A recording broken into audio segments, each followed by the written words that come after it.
Hello friends, ఇప్పుడు మనం గోరుచిక్కుడుకాయ లేదా గోకరకాయ కర్రీ ఎలా చేయాలో చూద్దాము. ఇది చాలా టేస్ట్గా ఉంటుందండి. అసలు వండినప్పుడైతే మేము అసలు అప్పటికప్పుడే అయిపోయింది ఆ కర్రీ. చాలా టేస్ట్గా ఉంటుంది. ఇప్పుడు మనం ముందుగా ఆ గోరుచిక్కుడుకాయ కట్ చేసి కడిగి పెట్టుకొని ఒక మూకుడు స్టవ్ మీద పెట్టి ఆయిల్ వేడయ్యాక అందులో గోరుచిక్కుడుకాయలు వేసేయండి. డైరెక్ట్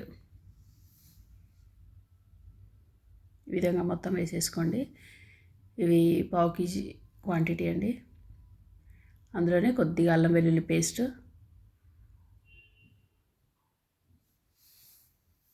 పసుపు, సాల్ట్ కూడా వేసుకోండి. ఇప్పుడు వేస్తేనే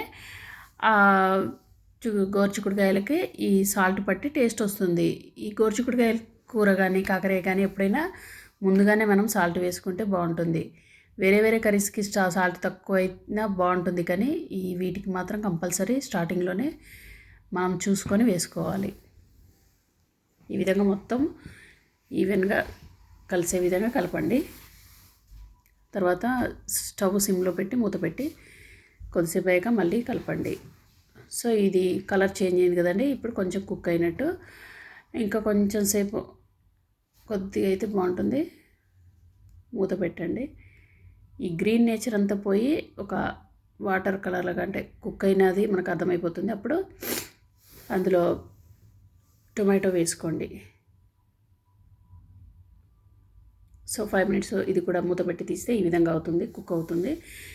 ఇందులో దీన్ని మనం బాగా మంచిగా స్మాష్ చేసి కలిపి ఇందులోనే ఒక స్పూన్ కారం వేసుకోండి. ఇది కొంచెం ఘాటుగా ఉంటుంది కాబట్టి 1 స్పూన్ వేస్తున్నాను నేను.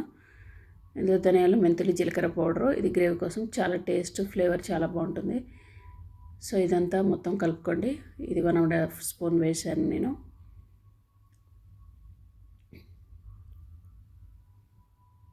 చాలా సింపుల్ అండి వండటం. సో మొత్తం కలిపి మూత పెట్టండి. ఒక 5 నిమిషాలు అయ్యాక మూత తీస్తే ఇదిగో ఆయిల్ పైన తేలింది కదా. ఇప్పుడు ఈ సమయంలో మనం ఒక హాఫ్ గ్లాస్ వాటర్ వేసుకొని, ఇంకా కొంచెం కుక్ అయితే బాగుంటుంది. ఇష్టం లేని వాళ్ళు ఈ విధంగా కూడా తినొచ్చు. సో హాఫ్ గ్లాస్ వాటర్ వేసుకొని మూత పెట్టుకోండి. ఇదంతా మీరు సిమ్లోనే చేయండి, నిదానంగా చేసుకోవచ్చు, చాలా బాగుంటుంది. సో మూత పెట్టి ఒక 5 మినిట్స్ ఆ తర్వాత చెక్ చేసుకొని దగ్గరకు వచ్చింది అన్నాక అప్పుడు స్టవ్ ఆఫ్ చేసుకోండి. సో ఈ విధంగా దగ్గరకు వచ్చిందండి. ఇప్పుడు కొత్తిమీర వేసుకొని ఒకసారి కలిపి బౌల్లోకి తీసుకోండి. మొత్తం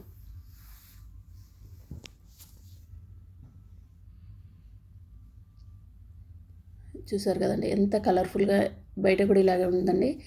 అసలు ఆ రోజు తిన్నప్పుడు ఎంత టేస్ట్ ఉందంటే అంత టేస్ట్ ఉంది. ఇది మీరు చపాతీలో కూడా తినొచ్చండి.